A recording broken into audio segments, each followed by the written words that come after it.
This video is brought to you by Squarespace, the best all-in-one platform for any of your website building needs. Hey guys, it's Celestia, and throughout my unfortunately very long time on the internet, I've heard a lot of art advice spread with varying degrees of legitimacy. Some is hated, some is almost universally loved, and some is controversial. That's why there are a million videos out there about the worst art advice and the best art advice and this wild new piece of art advice that sounds dumb but really works. I've made several of my own because there really is just so much of it that spreads so pervasively and with so much confidence that when some of it is bad, it's hard not to have an opinion about it when you hear it all the time anyway. But then there's other advice that's so good that it deserves some kind of medal for the public service it's doing just by existing. It's a wide spectrum. So as an art YouTuber, I've decided it's my job to rank all of the most popular art advice that most artists have heard at least once in their lives based on how factual and helpful it actually is on this tier list. I'm sure 99% of you know how tier lists work, but we all know I have to go through the summary for the 1% who don't. So,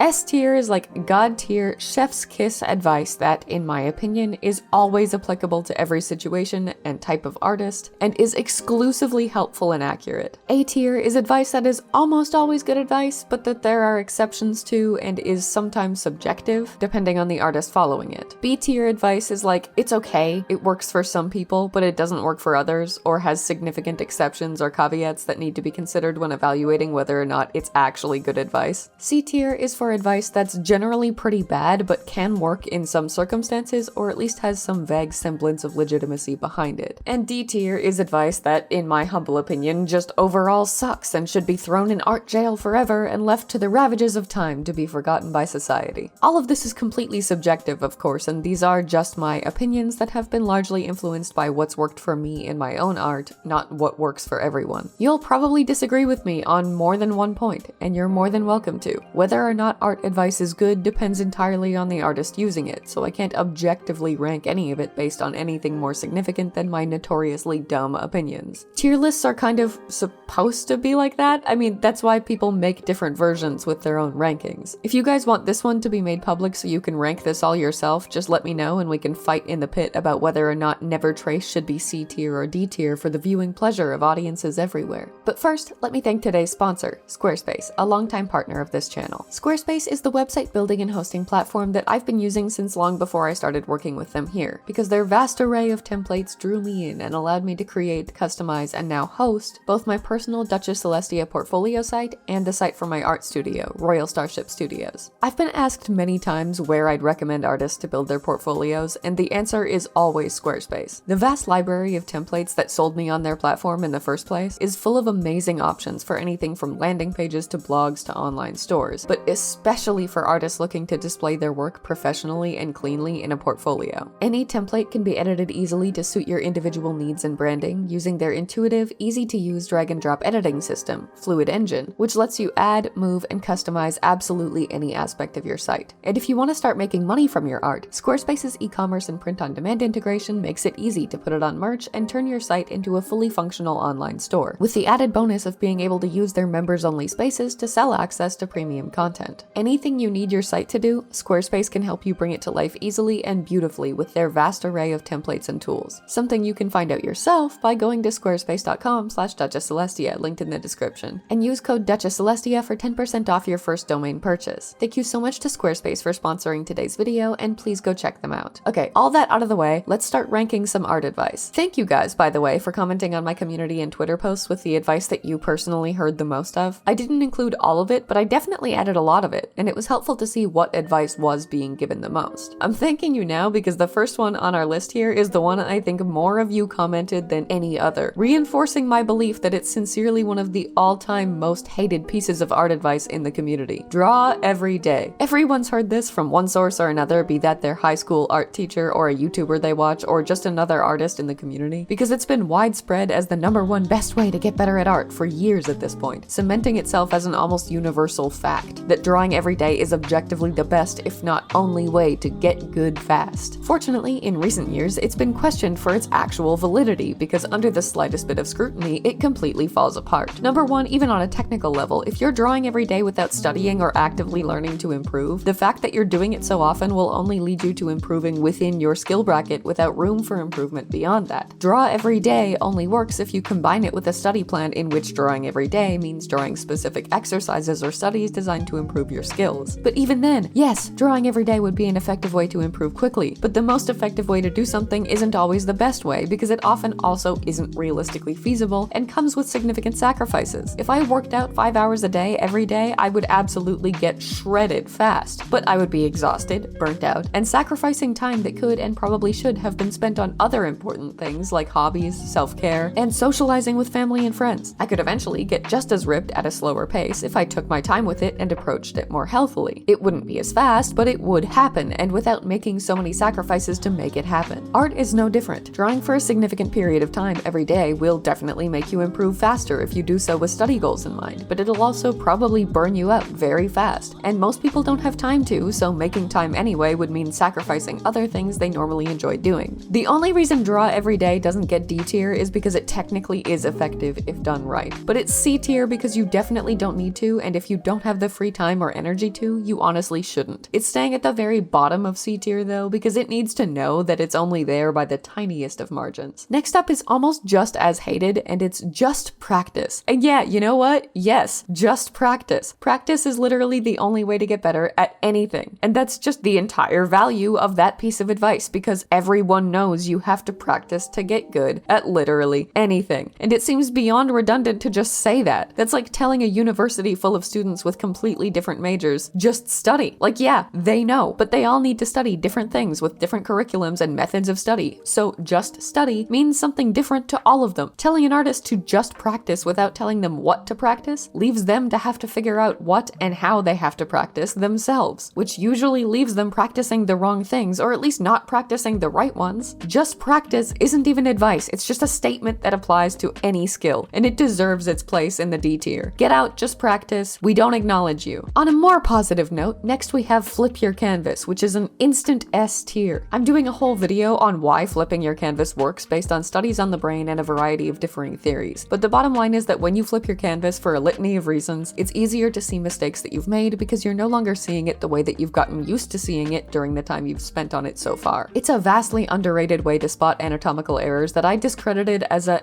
whatever, maybe if I remember to every once in a while, it might help a little tip for way too long before finally seeing its undeniable importance by doing it regularly. Flip your canvases, use a mirror for traditional work, just do it. Best advice. Another immediate S tier is to always use references. I saw people comment that they'd heard the opposite advice, which is to avoid references because it's cheating, but I'd rather have an automatic S tier than an automatic D tier that advice would be. Reference is not cheating, I have a whole video about it, and no matter what you're drawing or how confident you are in your ability to draw it, you could draw it better looking at a direct reference of how it looks in reality than from imagination or memory. You just could. You can never have enough references, and finding at least one for every aspect of my pieces changed my art more than almost anything else ever has. The next one is a little controversial, and it's to never trace ever. And for a multitude of reasons, the use of the word never alone makes this overwhelmingly dumb to me, because tracing over art in order to learn the shapes used and familiarize yourself with why certain elements were drawn that way and get used to drawing them that way yourself is immensely valuable as a learning tool. Tracing helps you grow as an artist in so many ways when used as a study method, because even something as simple as tracing the core shapes of a photo or reference or even existing artwork lets you break down complex concepts into easily digestible and understood elements, something that many art classes explicitly and deliberately teach you to do because of how valuable it is in learning. The only reason never trace is going in C tier rather than D tier is because I can agree with it when stipulations are applied, like never trace without credit and permission, or never pass traced work off as not traced, for obvious reasons. But it's on thin ice as a concept altogether. Okay, this one might be a hot take, but don't shade with black is not, to me, always the god tier, expert, amazing advice that it's often viewed as. I feel like it's another one that really requires more context. Yes, in nature, true black is almost never seen in areas of shadow, but rather darker or more saturated versions of the base color of whatever is being viewed, and even other colors altogether. Yes, shading with a blacker version of your base color rather than a more saturated, hue-shifted color tends to make a piece look muddier, less vibrant, less realistic, and more boring, for lack of a better word. It's almost always better to shade a color with a separate color altogether rather than just lowering the brightness of the original color or straight up using black. But there are instances where it's a valuable stylistic choice, like in many graphic novel styles, and others in which dramatic lighting would necessitate it. And it's good advice in some cases, but not others, and I hate seeing it touted as a universal rule that's always applicable. So I'm putting it in B tier because it's good advice for a lot of artists, but it's unnecessarily restrictive for others and warrants contextual consideration. The next one is kind of in the same boat, and it's actually advice I've given in the past that I want to walk back a little now. Don't pet your lines, or don't chicken scratch. Essentially, don't do the thing where you use a bunch of tiny lines to establish one long line, but just try to make a longer, more confident line instead. I stand by that if your goal is to have clean, smooth line art, but I've also come to realize through the whole chicken scratch TikTok drama and more exposure to styles messier than my own, that not everyone does want smooth line art, and some enjoy the messy vibe and don't care about having confident lines. So I'm putting don't pet lines in B tier too, because it really depends on what vibe you're going for with your work and can be good advice for some, but not for others. Oh, here's another piece of advice that I've given before and want to walk back a little. Learn the rules before you break them. Basically, learn the fundamentals via realism before stylizing and exaggerating them through things like anime or cartoon art. On a technical level, yes, this is probably the most effective way to learn. But as I said before, the most effective way isn't always the best way, because there are downsides. If you only enjoy art because you enjoy making anime art, learning the fundamentals before you let yourself stylize is going to be a miserable experience for you, because while you may be learning effectively, you're not having any fun or getting any creative validation. You can learn the fundamentals while also learning how to stylize, and even if it might not be the most technically effective way, it's usually the most sustainable, enjoyable way. So I'm putting it in B tier and proposing that it would be an immediate S tier if it was revised to be learn the rules while you break them. Next up is another kind of controversial one. Don't draw the same stuff over and over again. I've heard this about pretty girls, fan art, anime, pretty much anything that people tend to draw a lot of. And it's controversial to me because technically, yeah, if you want to develop a well-rounded skill set as an artist, you can't just stay in your comfort zone and draw only one type of art or subject matter all the time. And you have to draw other stuff too. But what about artists who don't care about developing that skill set and just want to have fun drawing stuff they like? Leave them alone. Let them draw what they want. It's going in B tier because it's good advice for artists looking to expand their skills at drawing a variety of different compositions and subjects, but terrible advice for any artist who just wants to have fun and draw what they enjoy. Draw with your shoulder and not your wrist is A tier for me because it's technically correct in every way. Other than when you're drawing small details, it's objectively better to draw by using your shoulder to move your hand rather than your wrist. It lets you make more confident lines, and it prevents carpal tunnel and the long-term damage that comes from stressing your wrist out so often, like many artists end up doing. The only reason it's not S tier is because it's very hard to make yourself do it all the time. I don't know anyone who does. And it's difficult to manage when you're me and you're not drawing at a desk, you're sprawled out on your couch in a position that's probably bad for every part of your body but is irresistibly comfortable, and drawing with your shoulder would mean sitting up straight instead, and you're just not willing to make that sacrifice. Next up is don't use default brushes, like the brushes that come with drawing software, rather than custom brushes that you either buy or make yourself. I'm putting it in B tier because I feel like better advice would be don't limit yourself to default brushes. Some default brushes are really good, and writing them off as bad because they're basic is dumb. That said, there are some amazing custom brushes out there, and not trying any of them out and experimenting with them in favor of just using default brushes might mean missing out on some really cool tools and effects. My counter advice would be to use a combination of default brushes and custom brushes, and not to determine a brush's value based on whether it's default or not, but whether or not it's right for you and what you need from it. Okay, spoilers, but get ready for the only other addition to the D tier. Don't start with digital art. I don't get this advice. Why not? Just why not? You learn the same fundamentals of art whether you're drawing traditionally or digitally, with the only major difference being in how you implement them on a technical level. So why not start digitally if you want to be a digital artist? You're only missing out on learning traditional techniques that you'll never need to learn if you don't want to be a traditional artist. And you can learn them later if you change your mind. I started as a traditional artist, and there is nothing I learned from doing so that didn't directly translate to my skills as a digital artist, aside from inking techniques that I don't need to use in digital art anyway. Whether you start with digital or traditional art should depend entirely on whether you want to be a digital artist or a traditional artist, or both. Learning traditional art is not a necessary rite of passage to becoming a digital artist. It's not a necessity. I'm sick of people acting like it is. D tier. Instant S tier by comparison, use the pen stabilizer tool. It's a tool in most digital art programs that automatically smooths out your lines, so if you're like me and have incredibly shaky hands, your lines will come out slower and therefore without those little shakes mistakes that are the bane of every line artist's existence. You can usually customize how smooth the pen stabilizer makes your lines too, to suit exactly how much help you need with it and how much slowness you're willing to tolerate in exchange for smoother lines. It's just an all-around godsend. S tier, no contest. Next up is to not flip the eye. Basically, a lot of people draw one eye and then copy and flip it rather than drawing the second eye because making them match is a nightmare for a lot of people that flipping it avoids. The problem is that an eye would only look identical to the other eye like that if you're looking at the face head on, so flipping it would only result in an accurate depiction in that one particular instance. So it's generally a good practice not to flip the eye, in many people's opinions, if your character's face is being viewed at any angle that isn't dead on forward, because the second eye wouldn't be the same shape or size as the first when viewed from another angle. I would argue that this is true, but there's still some value in copying the eye, flipping it, and then using that as a basic guideline for the general shape and size, and then drawing the second eye over it. It helps you maintain consistency and keep them even in terms of shape and size while still allowing you to accurately depict the difference in angle. So it's going in B tier because sometimes it works, sometimes it doesn't, and sometimes the basic concept behind it does work with some tweaks. Another instant S tier up next is to seek critique. I sincerely believe that without the feedback of artists more skilled than ourselves, we can't fully evaluate our own work well enough to improve to the best of our abilities. Without their level of skill, we won't notice mistakes in our own work that they will, so we'll never learn to fix them. Seeking critique regularly and from professionals rather than the unsolicited criticism of my comments section was one of the most helpful things I ever started doing, and I can't recommend it enough. Your peers will notice mistakes that you won't, and only then will you be able to learn how to fix them. Just make sure they know what they're talking about first. The next advice is not to make art your job, and I'm conflicted about this one because there are legitimate reasons not to. It's competitive, demanding, becoming vastly less viable as generative AI continues to ravage the industry, and may not be the glamorous, I get to work on all the art projects I've always wanted to make job people often think it is, and may end up being more of, I've fallen out of love with art because I have to spend all day every day making art for other people and not art I actually want to make. Those are all legitimate reasons to reconsider art as a career, but I'm conflicted because 90% of the time, none of those reasons are why this advice is given. Most people who say don't make art your job are saying it's not a real job, there's no money in it, and it's just a hobby that's not worth pursuing professionally. None of which is true, and is incredibly reductive of a potentially prosperous and satisfying career. So I'm putting it in C tier because there is some legitimate basis to advising against pursuing an art career, but it's not the basis most people are using when they advise that. Next, don't compare your art to the work of others. I'm conflicted about this one because I definitely understand why people say this. Comparing your work to that of others can be incredibly demotivating because most of the art that we see is from artists that are better than us, since we generally seek out and follow artists based on liking their work because it's good. So naturally, comparing ourselves to them isn't going to make us feel very good about ourselves. But comparing specific elements of our work to that of more skilled artists can help us identify our weak points so that we can target them in our studies. And comparing certain stylistic elements can help us identify stylistic choices in others' work that we might want to implement in our own. I would put this in B tier because I feel like it's not the comparison that's to blame here, but our perspective towards it. Comparing yourself to a better artist and hating your art for not being as good is unproductive, unfair, and demotivating. Don't do that. Comparing your art on a more analytical, objective level to that of a better artist with the intention of learning from them can be legitimately helpful. You just have to approach it with the mindset of, I'm comparing it to theirs not to demean mine, but to improve mine. Okay, when I said earlier that Don't Start Digital was the only other D tier, I lied. I was gonna put this next one in C tier, but I've had a change of heart and it's getting a downgrade. It's to find your style as quickly as possible and prioritize making it as unique and recognizable as possible. I understand wanting a unique and recognizable style. There are a million benefits to that, but that's the end result of a long artistic journey in which you allow your style to grow and change and benefit from experimentation with new techniques and vibes. And it's something that you should allow yourself to find naturally rather than rushing into defining it immediately. You can't figure out what you like and don't like in your style without trying out as much as you can and allowing yourself the freedom to do so. And telling yourself, here's exactly how I want my style to look forever, puts you in a creative box where you might stagnate and feel chained to that style rather than free to improve upon it and grow it over time. It also just puts unneeded pressure on an artist to not just make good art that they like, but good art that is consistently made in a style that's uniquely and immediately recognizably their own, which is incredibly difficult and kind of setting themselves up to fail via unrealistic expectations. I promise you'll find your style naturally, and you'll feel more comfortable with it after years of experimentation with it. You shouldn't feel rushed to create the perfect one right away, or pressured to maintain it forever without letting it grow or change. Always warm up is going in the A tier with draw from the shoulder, because again, it's technically correct. Doing a warm up before every drawing session loosens up your your muscles, gets your brain's creativity going, helps you practice your skills, and reduces the pressure to immediately make perfect progress on whatever you're working on by letting you start with something that's supposed to be imperfect. But it's not S tier because no one has time to do that every time, and it's genuinely hard to make yourself make that time when you've got deadlines and 800 works in progress, and you just want to make your Bungo Stray Dogs fan art, damn it. Next up is to always use high quality supplies, something that does apply both to traditional and digital art. Use high quality paints, pens, paper, and canvases for traditional, and use expensive drawing software, brushes, and high-end tablets for digital. I'm putting this in C tier because it's quite simply not necessary. You can make just as good of art with cheap supplies in 90% of cases, and it's more about how you use them than what they're made of. I'm not putting it in D tier though because there is some benefit to using higher quality supplies. Some paid drawing softwares offer better tools than their free alternatives. Some high-end tablets offer better resolutions and more durable hardware. Some ink pens are smoother with less blotting than cheap alternatives. Some expensive paper and canvas is easier to erase on and absorbs paint and ink better. Most high-quality supplies do genuinely offer more benefits than their cheaper alternatives and are nice to have if you can afford them. They might make the drawing process easier in some ways, but you don't need them to make the same art that you could make with cheaper alternatives in most cases. Contrasting that is another immediate S tier, and it's to thumbnail your work. If you're unfamiliar, thumbnailing a piece is effectively using rough shapes to block out the general composition of it without worrying about any technical accuracy or detail. It's just to establish where things will go to look best, rather than making any of those things look right. It's amazing for making a good composition because you don't need to worry about whether or not the character's anatomy is right, or whether the building in the background's perspective is wrong. Nothing has to look right, it's literally just putting shapes down and getting those shapes as close to the general vision you have for the piece as possible. You can change everything easily to establish those concepts better because there's no detail requiring revision, just shapes that can be easily transformed or erased or moved. The lack of detail is pure artistic freedom. It's why my sketches are so clean now, because they're based on those super messy thumbnails that are so bad that I don't include them in speed paints, but are absolutely amazing in making sure the sketch looks how I want it to. Thumbnailing is so important, and at least experimenting with it and trying it out is absolutely worthwhile. Another S tier, we are so blessed. Use black and white to establish values. What this advice means is that when you're drawing with color, you often end up unintentionally using different colors to establish depth and values in a piece. So like if a character's hair is a much different color than their skin, them being different colors is enough to separate those elements visually. But if you look at the piece in black and white, you then realize, oh shit, the hair blends into the skin completely because I didn't shade or highlight either of them enough with different enough values for them to look separate. By either turning a finished piece black and white and then making revisions, or doing a piece in black and white and then adding color after, you make sure that you're shading every aspect of the piece with even, consistent values, not using color as a crutch or shading one area with darker or lighter values than another without realizing. I tried this recently and found it incredibly helpful and would recommend it to anyone to at least study with, if not use in every piece. Finally, ending on an almost strong note, I guess I could have reorganized these to end on an S, but I didn't, and now we're here. The final piece of popular art advice is to stop avoiding things you aren't good at drawing. Hands, feet, backgrounds, we all have something we really struggle to draw and definitely don't enjoy drawing as a result. And I agree that it's pretty objectively good advice too. Instead of avoiding drawing those things, draw them more so that we eventually get good enough at them that we don't have to avoid them anymore because they're not hard anymore. The only reason I'm not putting this in S tier is because, like the don't draw the same thing all the time advice, it only applies to people who actually want to improve their art skills and aren't just drawing for fun. If you want to be a professional, yes, absolutely challenge your weak points rather than avoiding them. If you want to make art you like and have fun with it, you shouldn't be criticized for avoiding the parts of it you don't find fun. If you don't feel the need to get better at drawing something because you'd rather just not draw it, you shouldn't feel obligated to. I'm just gonna get "Let Hobbyists Live" tattooed on my forehead at this point. And there we have the Duchess Celestia art advice tier list. I feel fairly confident about my placements for most of these, although I feel like a lot of the B tiers and C tiers could be interchanged depending on context and individual circumstances. But what do you guys think? Let me know in the comments, and also let me know if you want me to link the tier list publicly so you can make your own. I'd be interested to see where you guys place all of these, and if you'd have any more that you would add. Thank you for watching, and I hope you enjoyed today's video. Special thank you as always to channel members Cafe Soleil, Joseph Solomon, TC Pratt, Art of Amethyst Fable, Zelda Deverak 42, Abyss Reborn, Haruki Kyle, King Good James, and Cute Sailor Lovely, as well as patrons Batman, Kyle Lowe, Blue Swanson, Cora Fear, Jamisha Walker, Elangshi, Kinyen, Crazy Asar, Gentong, Grayson Xavier, MG, Blamage, TC Pratt, Finn, Grim Spectre, Celine Merriman, Ash, Eldritria, The Stray Dog, Lura, Greg Noble, Decagon, Jenny Chan, Captain Reku, Ryan M. Williams, Catbus, Alec Reinekainen, Mac, Lucy Amajiki, Selena BB, and Electamike, and I'll see you in the next one.